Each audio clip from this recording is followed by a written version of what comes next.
Hello नमस्ते। आज मैले गिलो चटपटे बनाएको छु। त्यसको लागि सबभन्दा सुरु मैले मसिन गरेर राखेको काँक्रा अनि गाजर, त्यसपछि बन्दाकोपी अनि प्याज, मुला, टमाटर, उसिन राखेको आलु अनि उसिनेको चना, त्यसपछि हरियो धनिया मसिनो काटेर यसमा राखेँ। अनि त्यसपछि मैले भुजा राखेँ, 3वटा चाउचाउ अनि 3-4वटा दालमट। त्यहाँबाट चाउचाउको सुपलाई यसमा राखेँ। त्यसपछि ढुङ्ग्रो पनि थियो मसँग, ढुङ्ग्रो पनि मसिन गरेर फुटाएर राखेँ। अब चाहिँ यसमा बिरे नुन अनि जिरा, धनिया र रातो खुर्सानी भुटेर बनाएको यसको धुलो अनि अचारको तेल।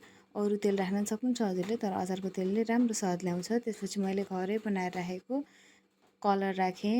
यो कलरको रेसिपी चाहिँ म छुट्टै हाल्नेछु एक दिन, अहिले चाहिँ टाइम पाइनँ। अब यसलाई चाहिँ मजाले कलर सबैमा मेल्ट हुने गरेर राम्रोसँग चलाउने। एकछिनसम्म चलाएपछि यो चाहिँ रेडी हुन्छ। अनि मैले यसमा थोरै जुक पनि राखेँ।